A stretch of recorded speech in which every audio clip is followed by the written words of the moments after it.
Shooting Blanks Wrestling Report.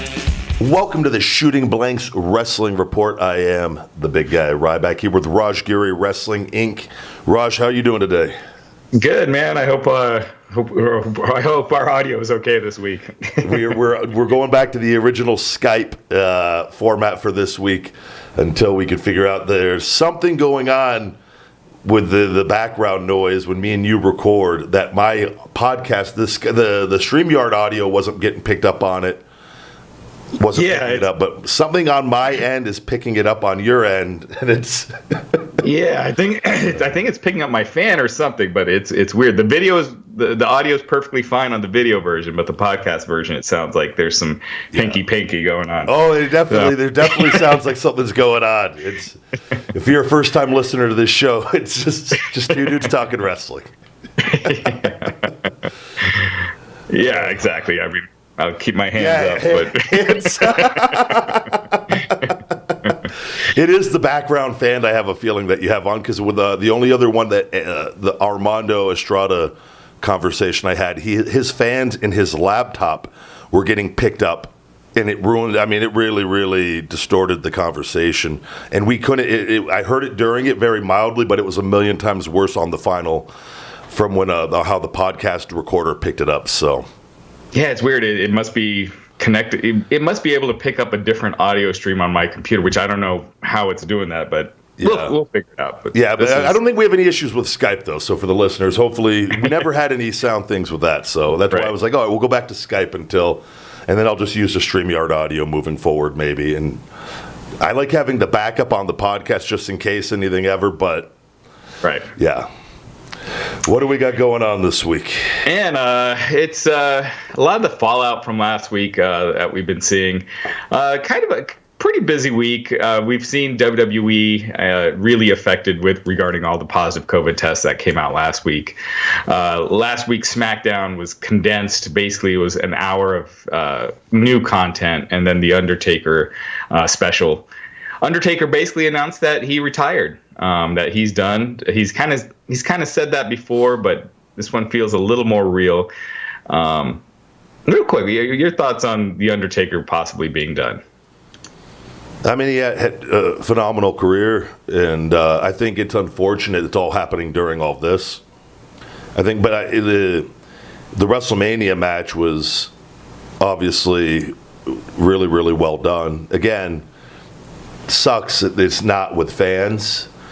We've had that moment, though, where he's left his gear in the ring where we thought he was done, and that people thought was it. This is also professional wrestling, and he's already kind of come back several times. And who's to say, not to say that, you know, if things get back to normal in WrestleMania next year in LA or whatever, Vince wants to do a send-off for the fans. Like, it's gonna, you know what I mean? And he's feeling good. It'll probably happen. So I don't really, but I'm not privy to inside information of what's going on, and he's been through a lot. He hasn't wrestled regularly, I mean, in forever. Right. It's just been appearances one time a year, two times a year. The last, whatever, year and a half, 2 years was the most he's kind of appeared, I feel like, and since I've been around. And it's his hips have been replaced, and I'm sure whatever other injuries. I mean, that right there in itself is that's not going to get better. The pain's only going to get worse the older you get, when the longer you have those replacements in. And from what I understand, at least, he's a big guy too. You got to eventually hang him up. Right. Selfishly, I'd still like to see AJ and Undertaker, in an in-ring match, but. You know, who knows when that could happen with fans in the crowd. But I saw Sting had made a comment. He wants one last ride. So fuck it. I mean, let's just let them both ride in on motorcycles to L.A. and let's do Sting and Taker. They both die in the ring, just as far as character-wise. Character-wise.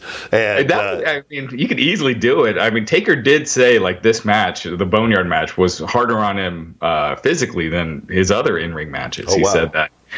Because of having to retake shots, you don't have the adrenaline, so you're doing these bumps, on dirt, and they don't have stuntmen or anything. So he said it was harder, but with the way they shoot these, with Undertaker and Sting's really easy to, find someone to be a stunt double. I mean, you could easily do it. Get Heath Slater back for that Sting appearance again. Heath Slater's looking jacked. Have you seen him? Yeah, he's ready. He's getting ready. That's actually, that's another topic we didn't even think about. Yeah. Let me get that. Taker, I would like to see him stay retired. I know that, again, though, it's not ideal with no crowd or anything. But, I mean, I've had many interactions with him. And I say many. I remember one I had with him before I debuted as Ryback. I was doing Dark still when I came back from my ankle injury. I think we were in Laredo, Texas, if I'm not mistaken. He happened to just be there at one of the Texas shows. And I remember just like him giving me very promising words on the potential that I had from what he saw, because I don't think he hadn't really seen me, or he had seen me before and met me, but he hadn't seen me in quite a while. And I remember that. I just remember it was a good conversation. I couldn't give you details, but I remember it was a positive encounter. And then obviously I remember talking to him a lot at WrestleMania 29, where it was me and Mark Henry, and all that bullshit was going on. And he was in the ring, and they had the hotels. It was just me and him in the practice thing. I think Mark and Henry and I think Finley was our producer for that match. I think we'd already done our walkthrough for the day. And I think I'd learned whatever happened, the finish changed, or whatever I had believed what was going on, I was getting ready for the big heel turn and thought it was going over on Mark, that it was like, no, you're falling on your face. And I think I just found out that day. I remember having like a pretty lengthy discussion with Taker. He wasn't like in the mix of anything going on there. And I just remember I don't know what's going on. Like, it doesn't make any sense to me. And, but I remember we had a discussion for quite a bit on all that. And it wasn't anything like good or bad. It was just more bullshitting and whatnot. But he wasn't in the mix. He wasn't there every day anymore at that point. And, it was kind of left to just kind of figure things out for whatever they were. And it obviously nothing good. But, he was always a great guy, always easy to talk to. And but again, he wasn't there like for my generation, like of being like a regular guy in the locker room. So. Right. I do got to ask you about that, because if you're writing a story, you don't have the guy who's about to go on a big world title program lose. They did that with AJ and Jericho, where Jericho beat AJ at Mania, and then AJ was in a feud with Roman Reigns. I think it just hurts the storytelling. And then having you lose the night before your turn heel and go into a program with John Cena. What was there? Did they give you any kind of reason why that finish made sense? You losing to Mark Henry at WrestleMania? Yeah, it was Vince. That was their way of destroying Ryback. That was the WrestleMania, and it was because Vince understands his fan base better than anyone, and he knows that they're going to blame me, and he wanted it to make it look like I messed up my own finish, essentially, of falling on my face with Mark Henry, and that was my big WrestleMania moment. And I remember going, and I never tried to ever get a finish change, but I remember talking to him that day. I tried to get a hold of him ever since I found out during that week, and he was very difficult to get a meeting with. And we ended up having a meeting in Gorilla, I believe, for this one, and early in the day. And I said, this isn't right. I said, I go, to your show, I'll do whatever you want. But I go, this is falling on my face. I've been your big baby face I've lost 7 pay-per-views in a row. I'm the number 2 merchandise seller in the company. It could be number 1 if you would just let me, and you guys would like whatever's going on. And it was very like just laid back conversation. He goes, "Oh, this is your first big excuse that you failed as the big baby face, and now we're gonna go with you as the heel, and now you got this chip on your shoulder." And he laid it out where it made it look like it was I'm gonna get the big championship run as a heel. Which, if that would have been the case, it would have been great. And eventually, a babyface comes and takes it away, but it at least paid off that initial hot streak.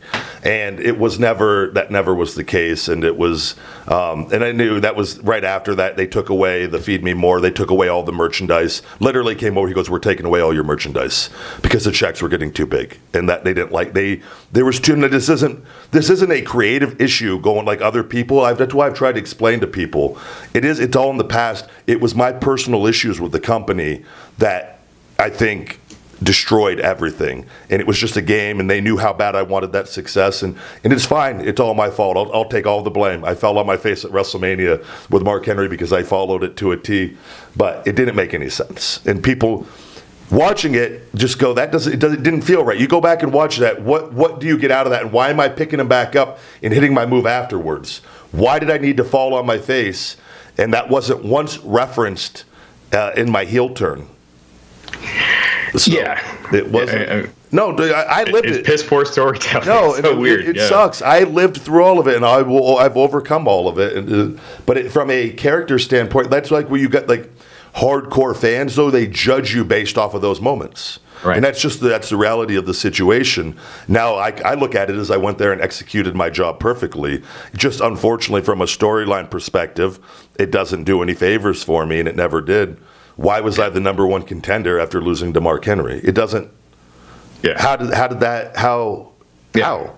I think if someone was in a writer's room when they're writing the Rocky IV movie, and they said, let's have Drago lose before he faces Rocky, they'd be kicked out and fired right there on the spot. It's just. Or you go back, and I use just for the reference, but when Goldberg was red hot in WCW, and before he won the title from Hogan, I remember watching that in Mesa, Arizona, in a baseball tournament. But if he had a match with somebody and fell on his face and got beat, and then the next night he actually won the title, even then, but that was as a babyface.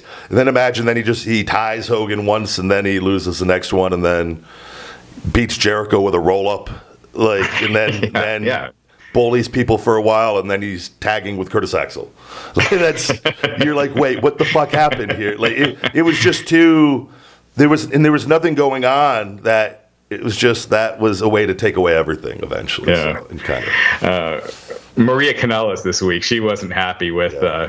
Clearly not happy. I mean, how could you be? Her and Mike Kanellis both had they had a baby. 2 months after Maria gave birth, they were released in April. And she wrote on Twitter, did you hear the one about the woman that was released from WWE during a pandemic 2 months postpartum after being told another baby wasn't an issue?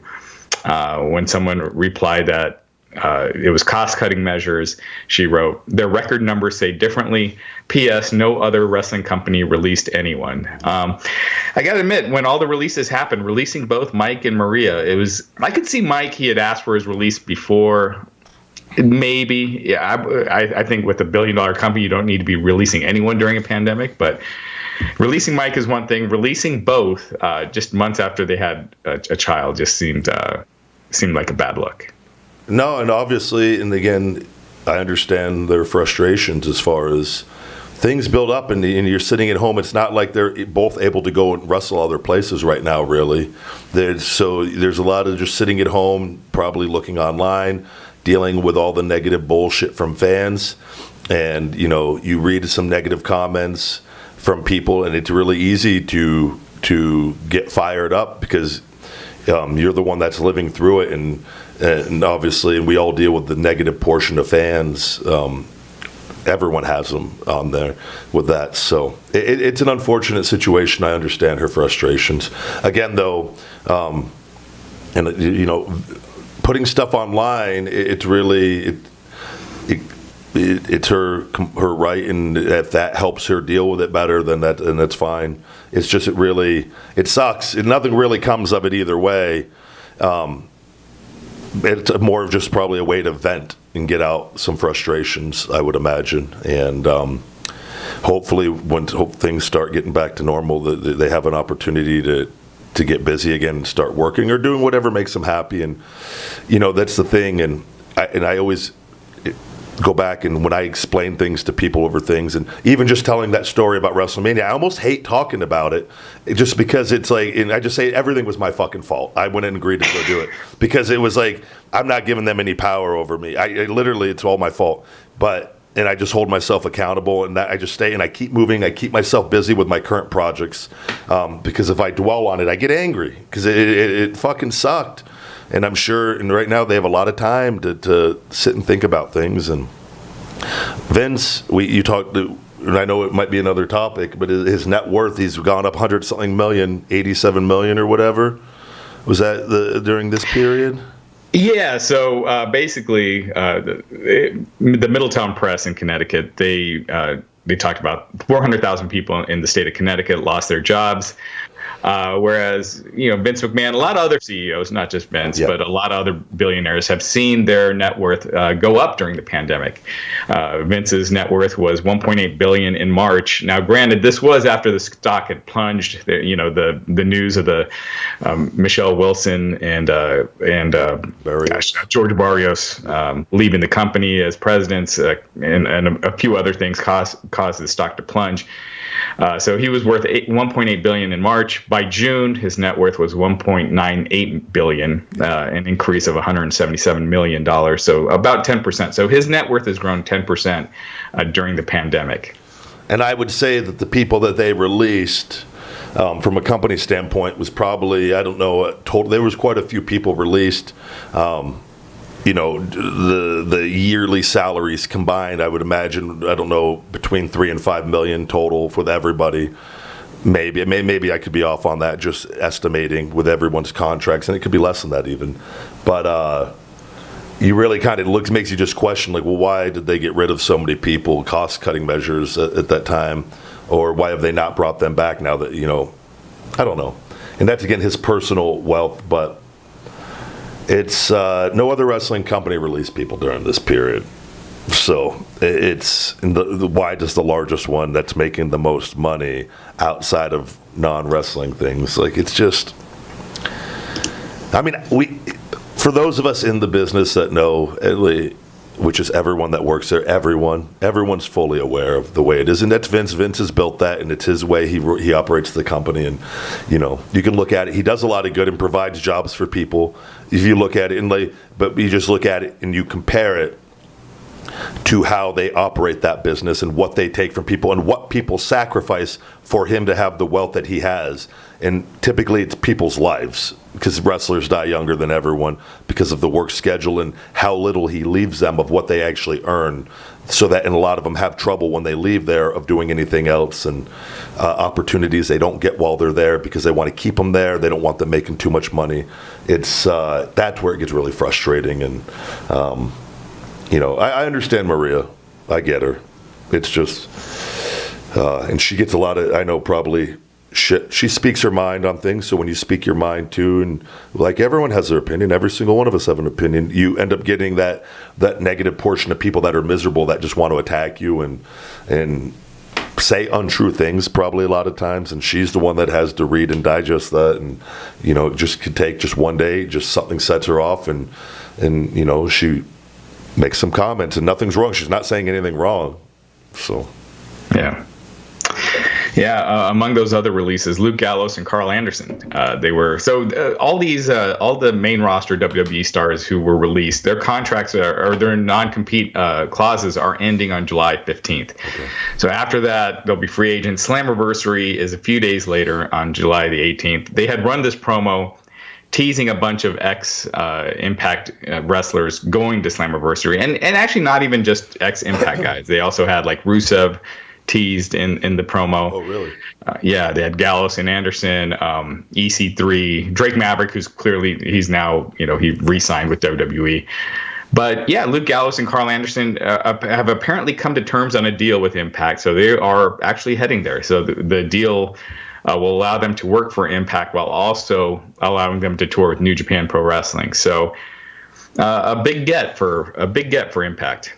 Oh, definitely. And I've talked to Luke a little bit here after he left over a couple different things. And I started with him in Deep South Wrestling, and I met Carl up there. WWE wasn't around him a lot, but I remember Carl Anderson. I needed shaving cream one day to shave my head for TV. I was already this was me at I was fucking fed up, and but I remember I needed shaving cream, and something happened and I lost my shaving cream. But Carl Anderson gave me a can of shaving cream, and it was right when they were pretty new. And I go, he seems like a pretty nice guy, because he understood that need to shave your head. I couldn't go on TV without a fresh shaven head, and as a fellow bald guy. But I think that's a great pickup for Impact. It'd be nice to see, Impact. And again, it sucks there's no crowd. I want all these guys to wrestle in front of people, because that's the cool thing. They're just showing up at another company now with no crowd, and it's really it loses its appeal in a lot of ways. But in the overall big picture, hopefully once people are back, they'll have that moment,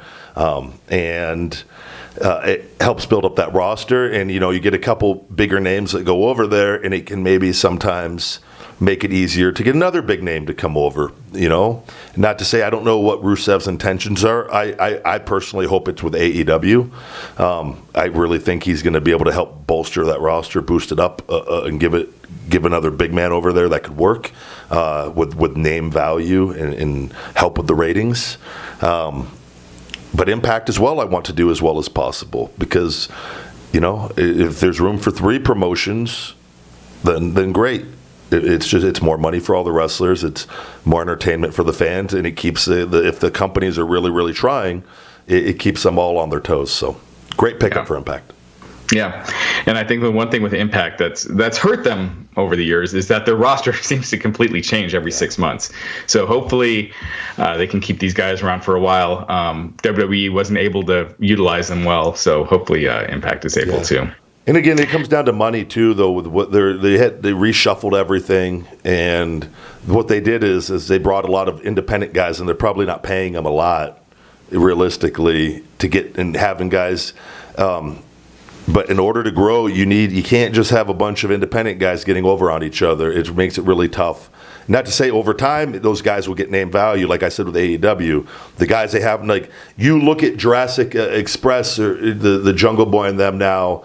They're getting a little. I look at them entirely differently now than I did a year ago, and it's because of the TV. They're getting that value on TV over time. So hopefully, Impact can keep bringing in some names and help. It helps. Yeah, I do think with Jungle Boy and Luchasaurus that they need to start getting more serious. Maybe split off. JR with Jungle Boy. You said Jurassic Express, right? Yeah. Yeah, because I just think.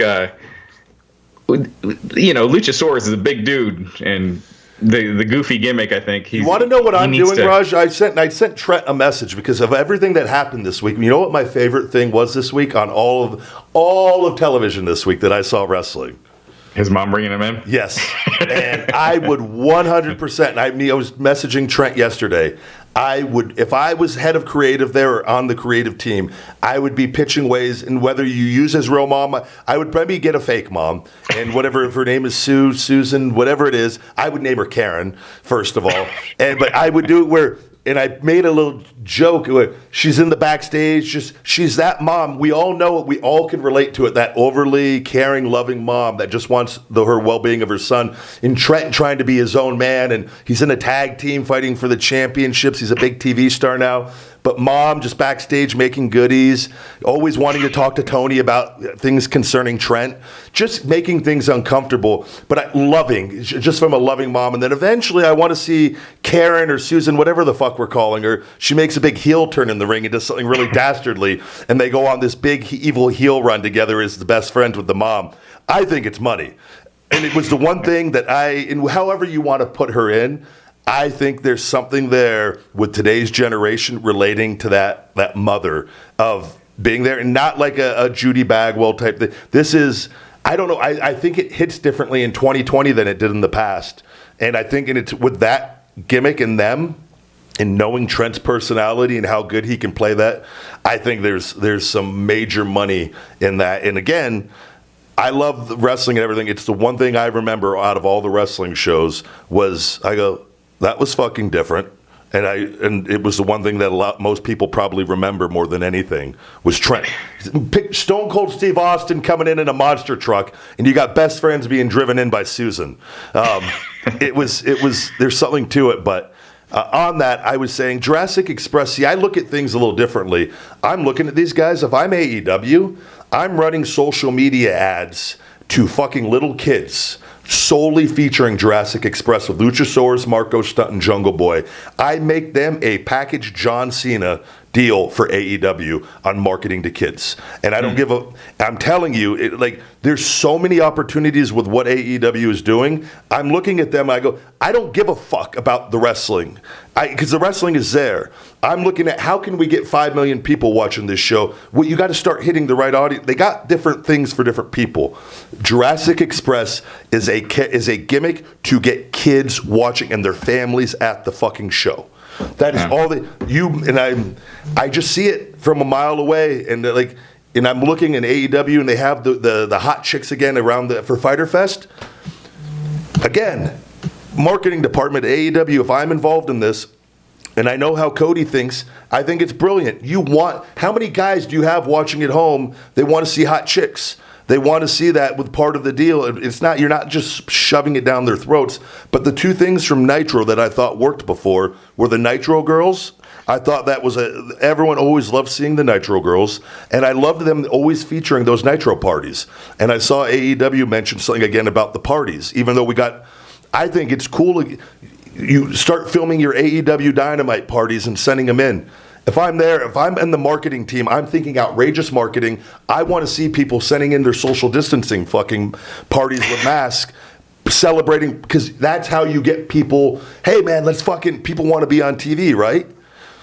Hey, come over, let's watch fucking Dynamite. Maybe we'll make it on TV next week.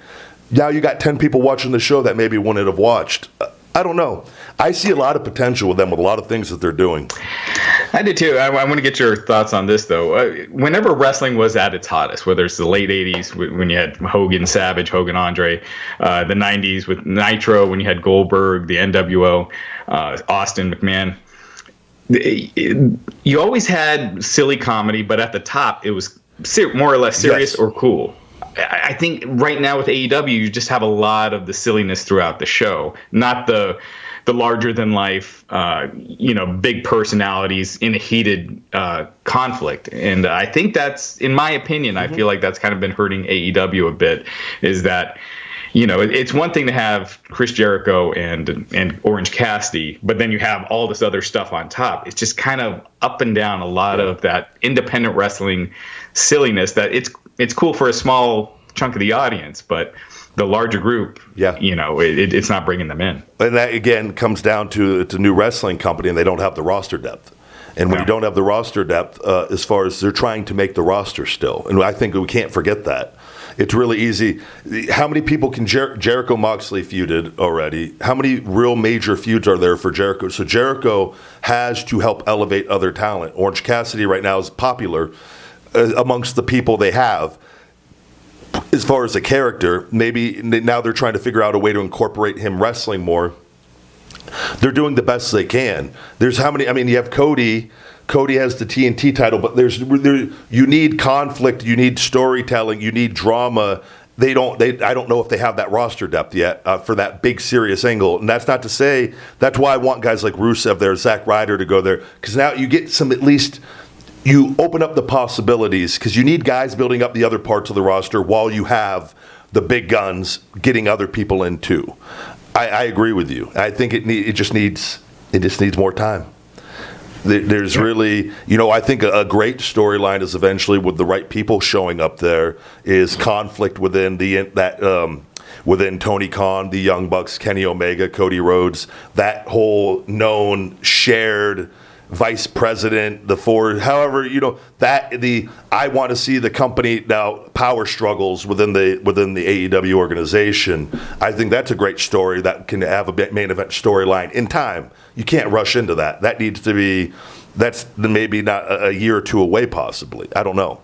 But I that kind of stuff I see down the line with them and Cody, and I see Cody branching off and doing a new Four Horsemen possibly. That's something Cody, I could see him doing that, and then Omega having his group and the Young Bucks having their group, but you got more guys there and there's more storytelling. But we got to let them get to that point. They're so early on into this, and they just can't do that. So, yeah. We were talking earlier about injuries. Ember Moon, she was talking to comicbook.com, and she discussed her Achilles tendon injury. She said that what happened was her Achilles tendon got split in half, and it was also torn off the bone. So she actually ruptured her Achilles in 2 places. The surgeon thinks that she might have been wrestling on it for about 2 months while it was already torn. And she has said that she thinks it's possible that this could be a career-ending injury. Yeah, it reminds me the ankle injury and being out a year and a half, and 3 doctors telling me that they didn't think I was ever going to wrestle again, and I never once accepted that, and I never talked about it in interviews or put that out there. I would never. That's just even me with my back stuff now. My shoulder. I'm coming back. I'm not retiring. I'm not. It's just patience. It's a really difficult thing to hear. I'm sure, and that's what they're telling her, and Achilles injuries are just. A full tear like that, it's devastating from everything, and I've never had one. Just from what I've seen, I do know a lot of people have come back from them, but it's also one of those things that can cause a lot of complications with things. If I'm her, I'm looking at stem cells. I'm looking at everything I can use to my advantage in 2020 to come back. You got to have a lot of patience too. And I think too with that, one of the things that happens when you wrestle is, and you get taken off of TV, you can become very impatient because you can feel like things are slipping away when you see you're not in the spot that you were in, or you're not being used. You see new people start to come up, and then you realize that it is a business, and if you're not in a top spot while you're there or in a promising spot, you could really easily be forgotten about really quickly, and where you then become dispensable to the company, where you're not valuable to them anymore. And I know that firsthand, being fired while I was injured, which really off of things that, again, that was not handled very well from a medical standpoint within the company, and so it was really frustrating. And I don't know. I hope she can get better. If I were her, I would tell her, you need to contact BioAccelerator and look into that, and stop doing that fucking stunner off the top rope, because you're going to destroy your back. Right, yeah. Something that just came out today while we're recording this is Kyra Sane is apparently done with WWE, at least in the U.S. Okay. WWE is writing her out of the company. And she is heading back to Japan to be with her husband. Good. She is scheduled to be on Raw for at least the next couple of weeks. We'll see if that ends up happening. But WWE has known about Kyrie leaving since this past May. There's been talk all year about Kyrie leaving WWE soon. So, yeah, she is apparently done soon. No, that's I say all the power to her. Again, go home, be happy. There's wrestling over there, and there's more to wrestling. There's more to life than just wrestling in the United States, and health and happiness and love far override any of that. So, very happy for her. Yeah. Also this week, Edge, he discussed his triceps injury that he had that got worse during his match with Randy Orton at Backlash. He talked about, he says that the match happened straight through. There weren't retakes, and that he basically went into the match with his triceps already partially torn. And during the match, when Randy Orton hit the second RKO, that's when the injury happened. So, okay. Torn triceps, he's going to be out for a while, but he definitely plans on coming back. Yeah, and I think with Edge, and I saw the promo that he did where he was sitting by the turnbuckle a couple weeks ago. Was it a couple weeks ago, I think? Where he was sitting in the ring. Yeah. The up close shot of him, and time away, really, really, and you could just see he's always been great.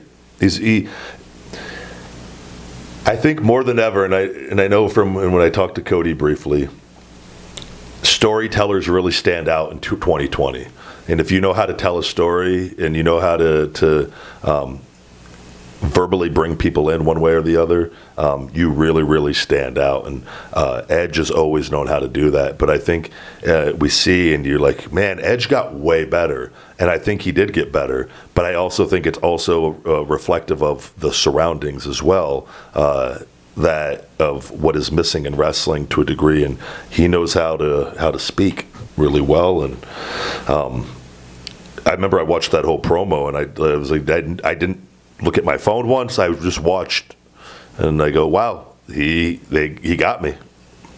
And that's what you want with everyone, ideally, which it doesn't happen, unfortunately, and that's life. It's not going to happen with everyone, but he's it's unfortunate he's going to be gone for the amount of time that he is, but I have no doubt he's going to come back and be even better once again. He's just, the guy's great, man. That's why I told you before, I wish, when I remember being in Atlanta with my ankle injury and not coming back a year or two later, whatever, when he retired with Alberto, and I remember just sitting in the press box being, after everything and hearing everything that he was retiring, because I was like, man, that's another guy like not going to get to work with, like the Eddie Guerreros, I told you, the Chris Benoits, the Ric Flairs, and these guys you want to be able to Undertaker share the ring with.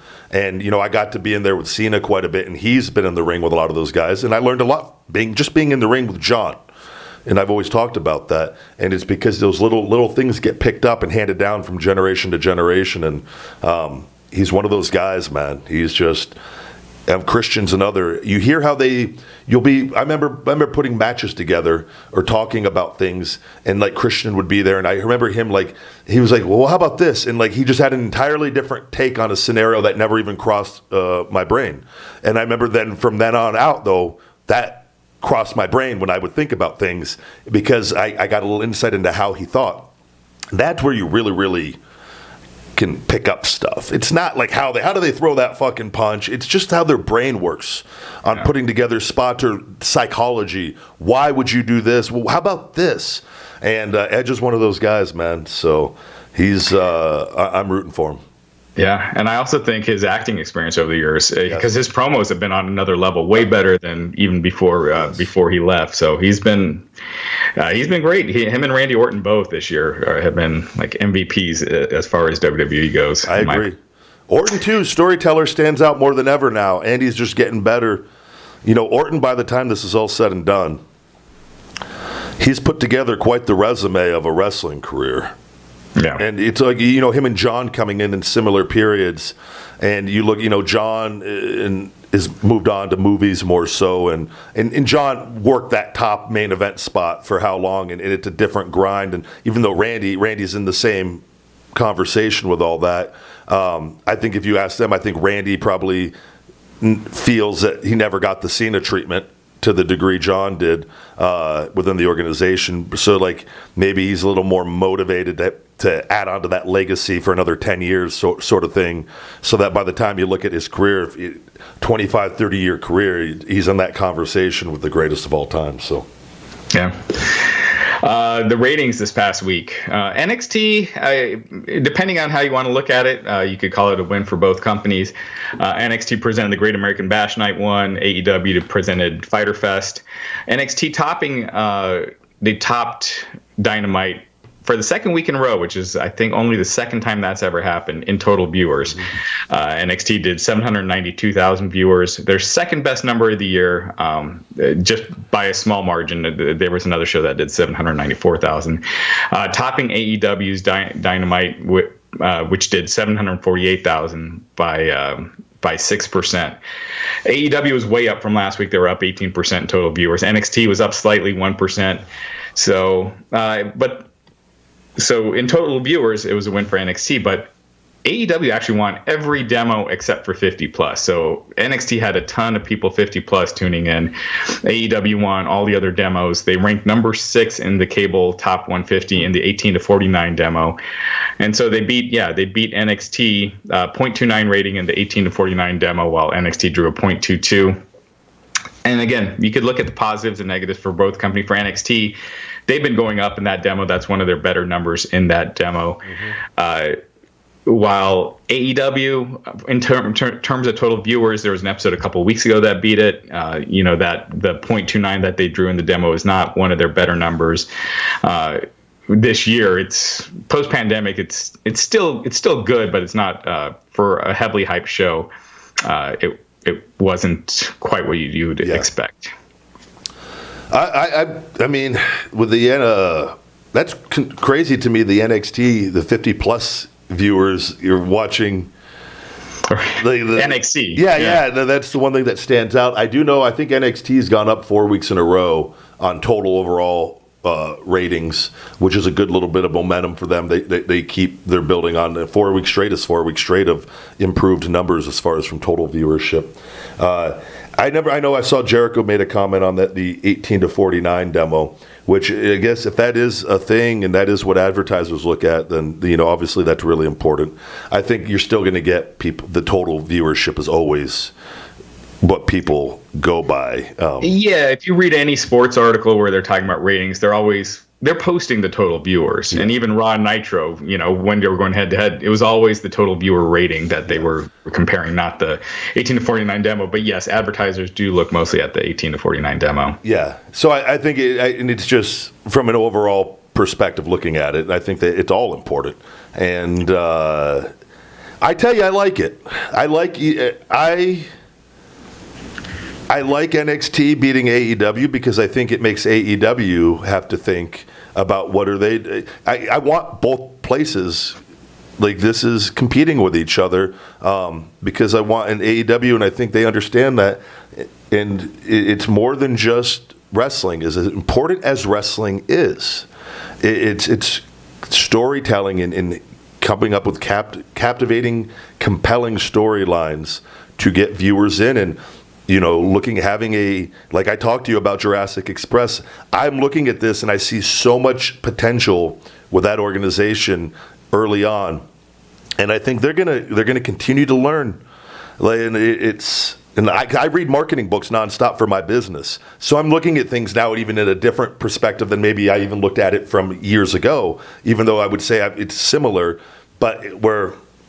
I think the AEW has potential to do much better numbers than WWE, not because of the talent so much, but because of the organization on what they will allow with that. And allowing I think they're going to keep creating stars as time goes on, and they just need some more pieces, and they're going to get it. But I like these two. I like the ratings going back and forth. Personally, I like it. Same here. I think it keeps both companies on their toes for sure. Also, Raw had a big drop this past week. It dropped down to 1.735 million viewers. That was tied for their third lowest audience in history. And it started off low, 1.86 million viewers, down to 1.59. We'll just say 1.6 in the final hour. So a big drop after 2 weeks where they're at the 1.9 million range. So back to doing record lows. It should be pointed out that a lot of there were a lot of regularly scheduled talent that weren't able to be used on Raw because of all the COVID-19 stuff. So they were missing a lot of the regular guys. So you did have the Big Show in a lot of segments, and you could kind of tell he was kind of out of place in some of those. And it just seemed like they had him, filling in. Fucking Big Show. I feel for him more than anyone. He's such a company guy. He was probably just sitting home in Miami, and Vince is, Paul, I need you. Fucking book you in 10 segments. I saw him. And I got to say, Big Show looks fucking great still. Just facially, age-wise, he doesn't look like it looks like he's been relaxed. It looks like he's aged a month in the past 10 years. Yeah. Like he's held together, and he's in better shape now than he was for a long time. That man, I'm telling you, it's not easy being the size of that man.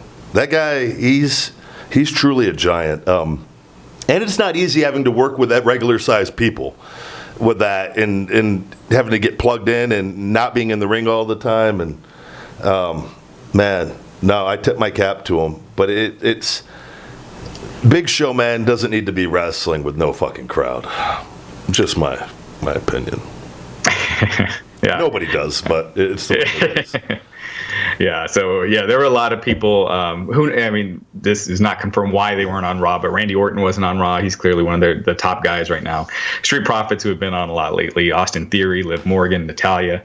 So all for varying degrees. We're not on Raw, while you have guys like Roman Reigns, Kevin Owens, and Sami Zayn who are not going to TV right now during the pandemic. Yeah. Owens is probably returning soon, but Reigns and Zayn are out for the time being. And that was too with because Jamie Noble came out and he tested positive, correct?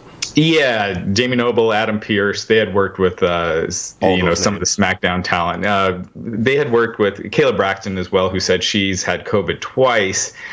But yeah, AJ Styles and Daniel Bryan, they were doing an interview segment with Renee Young, who came out that she had tested positive. Mojo Rawley and Shorty G, they had been working with Jamie Noble. Some of the other stars, Sheamus, Otis, Tucker, Sonya Deville, Mandy Rose. Mandy Rose was on a boat trip with Natalia and I'm forgetting who else. But anyway, Natalia was kept off for precautionary reasons. She had tested negative but had a slight fever.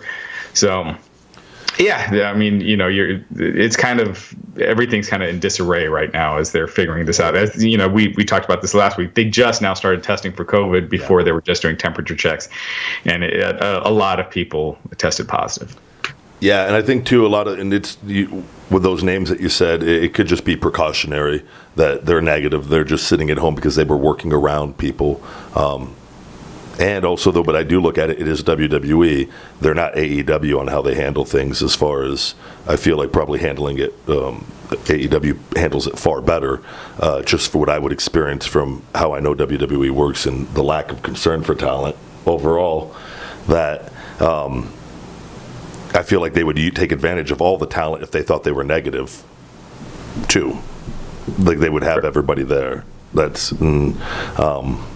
who knows? And who knows who wanted to stay home and who they asked to stay home. And it's either way, it's definitely hearing numbers of 12 to 24 on the amount of positive tests. I mean, who knows? It just seems like it's definitely not ideal circumstances. That's for sure. Yeah. SmackDown meanwhile was up quite a bit, 2.174 million viewers. That was the Undertaker episode, and that was the big reason. The first hour with the Boneyard match and the Undertaker stuff was really big, and it fell slightly in the second hour. But yeah, SmackDown being up, re-airing some of that newer old content has shown that it'll work as long as you say 2.7 or 2.17. 2.17. Okay. Yeah. No, that's kind of consistent with everything with SmackDown. Was Undertaker at that, by the way, or was it just no? He wasn't, right? Because I saw clips of just the talent, like with him on screen, which is just a weird way for a send off. Like it just leads me to believe that there will be something down the line far bigger, and when there's a crowd, when crowds are back. But we'll just have to kind of wait and see what happens with everything. There's some my personal opinion on everything now is like in the testing is it's like, what do you believe? There's so much information out there and what's really going on, and obviously the virus is real. How seriously threatening is it? I don't know if we'll ever fully get that information. There's testing that gets results in 15 minutes. There's testing that takes 5 days.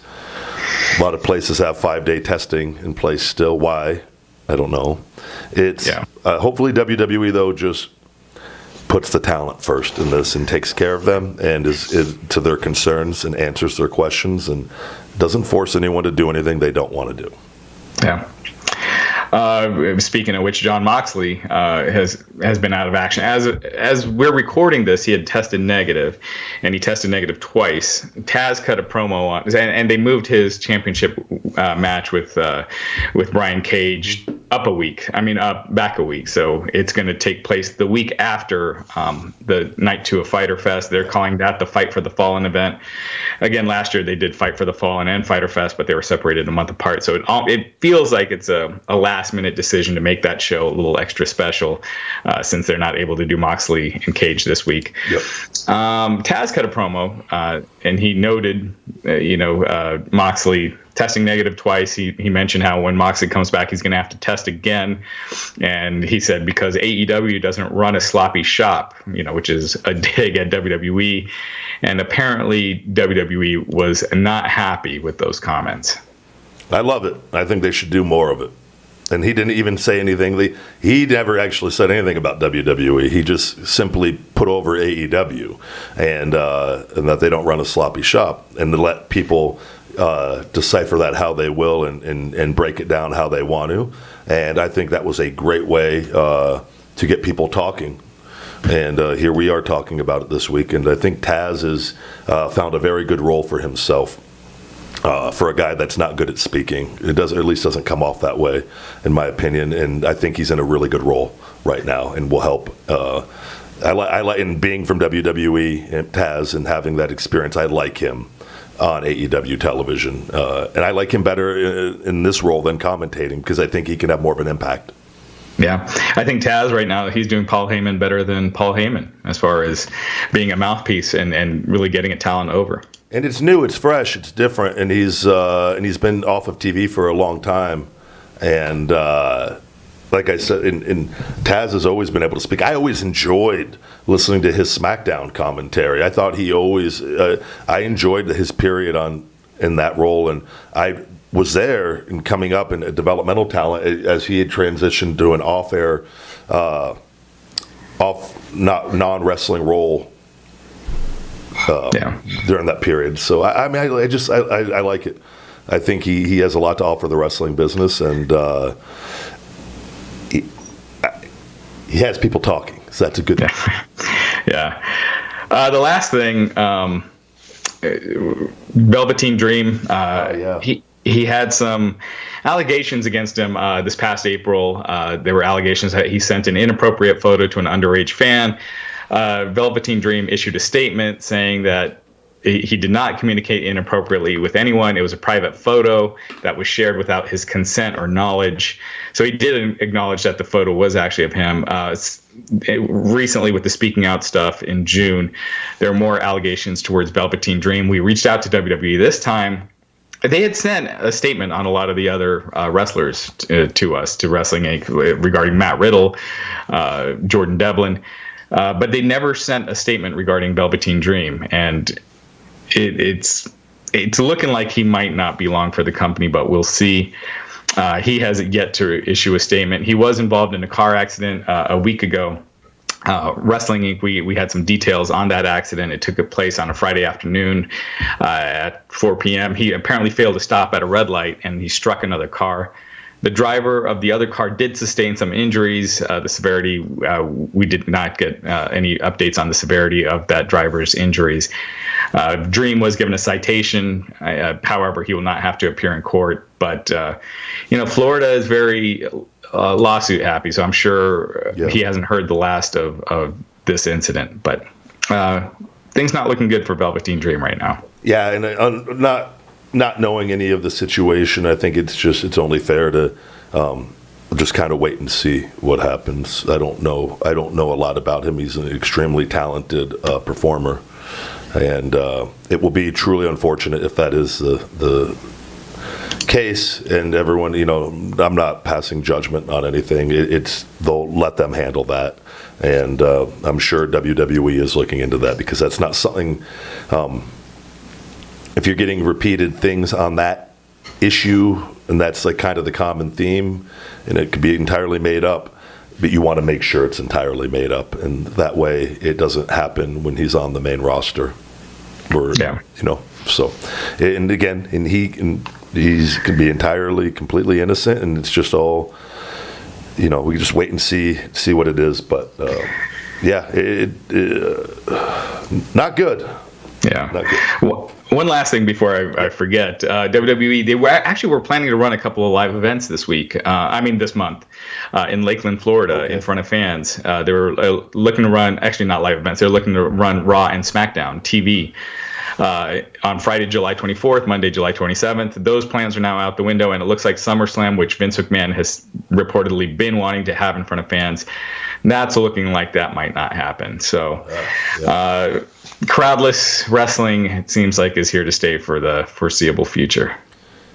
Yeah, I know there's places, I think Arizona is shut down some things again, and I think parts of California maybe.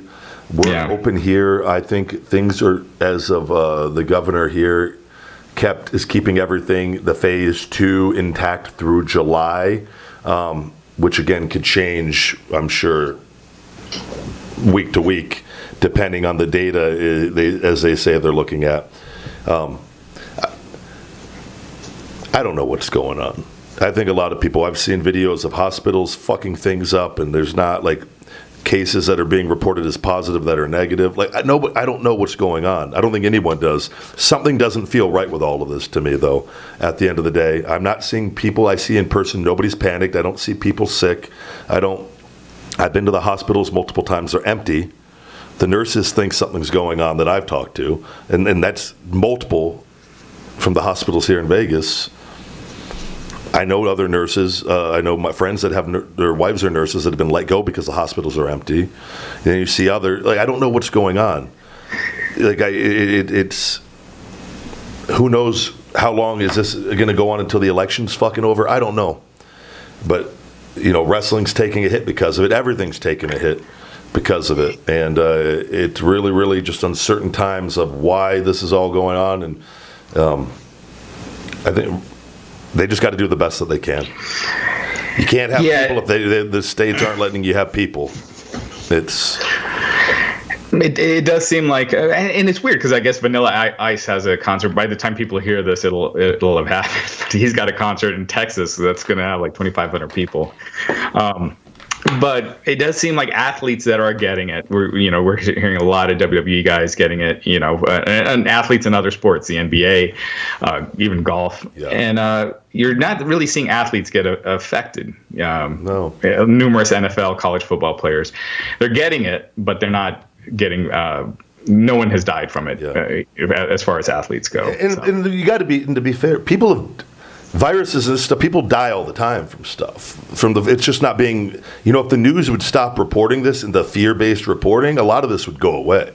People wanted, when you look at the actual numbers, pull them up, and there's different statistics out there. WebMD will say 97% to 99.7% of people recover from it overall. Now, how accurate is that? I don't know, but that's from an online WebMD source. Then you hear other reports that's higher than that, and then you have people that are older that are getting it and have complications. They die. Well, that's happened. This happens all the time with other viruses. It's not nothing. You can't be like, stop the world. Something. I don't know. We've never done this for anything else in this, and to say I just don't know. You're not seeing healthy, regular people, and I just say you got to wear the mask out, do our part to try to not spread it, right? That's all that we all can do. That doesn't take too much effort, but I do think we have to get back to normal. I do. I think the ramifications are far worse if we don't. But again, I'm not. That's just my opinion, and everyone has their opinion, and I'm just going by the stuff I've seen and places I've been, and been around doctors. They don't give a fuck. Doctors aren't concerned that I've seen. Multiple ones. Don't give a shit. They're not worried one bit. I'm not seeing this fear in real life, but it's been created in this virtual reality that we all live in. So I don't know. In wrestling, I said in the beginning, I didn't agree with wrestling going on in the early phases when everything stopped because we didn't have the information. We have a lot more information now. The wrestlers aren't dying, athletes aren't dying. I don't know, but do we protect the elderly in them? Maybe we have the restrictions for them. We all wear masks, and they have to be careful where they go, just so the world doesn't shut down. Because I'm telling you, and it's just, I don't know. I just think it's far worse with that in wrestling, and it's not the same without people. But precautions need to be taken if they do allow people. I just don't know what it's looking like this year. You know, the one day, have you seen anything with the media reporting on during all of the rioting and protesting? I didn't see one fucking media agency outlet, news outlet, talking about the concerns of COVID spread. Haven't seen anything with all these people out there on all this. They didn't. That stuff that could have all caused the recent spikes that we had. There was just massive groups of people. I don't know. It's just everything. This whole thing is just odd to me. All of it. So. It is. It is almost like a wasted year this year in a lot of ways, as far as wrestling goes. But we'll see. I mean, cases are rising. I know here in Colorado, the deaths have declined dramatically, even though cases are going back up. And I think a lot of that is now younger people are getting it. But it's more younger people that are getting it from going to bars, things like that, not wearing masks, and they just shut down bars again out here. I would argue that all these the rise is from all the protesting. The younger generation has been out there protesting. Yeah, that could be a big part of it. Yeah, because those numbers take time to come in. Bars are just started opening. Like, it's not all of a sudden, people are drinking, the numbers are going up. Well, the protesting was going on for the past couple months. That would reflect on So I think we just got to wait and see. But it's who knows what the hell to believe. Yeah. Well, I didn't think this week was as news. It didn't have as much news, and here we are over an hour. So there ended up being a lot. But thanks as always, Ryback, for having me on. Likewise, anything to plug to wrap up this week, Raj? We just keep checking out WrestlingInc.com. We've got a ton of exclusive interviews. We had Jake the Snake Roberts recently, Ric Flair, the Nature Boy, Dasha Fuentes, AEW ring announcer, just a ton of Kyra Hogan. So keep checking out WrestlingInc.com. It's just been absolutely insane news-wise. So WrestlingInc.com. Good deal. And I got Brian Pillman Jr. on this week's conversation with the big guy, Ryback. Thank you guys very much for listening. You've just listened to another episode of the Shooting Blanks Wrestling Report. Feed me more. Yo, thank you guys for watching Ryback TV. If you could check out my Shooting Blanks Wrestling Report every Monday on all podcast platforms, Conversation with the Big Guy Ryback every Thursday morning on all podcast platforms, and Feed Me More Nutrition, my personal supplement line, available on feedmemore.com and Amazon. Save 10% with discount code YouTube10 and save stupid. Why couldn't you? Almost had it. I almost had the whole video done in one take. New customers, you can save 20% with discount code new customer on feedmemore.com. Get hungry, stay hungry, feed me more.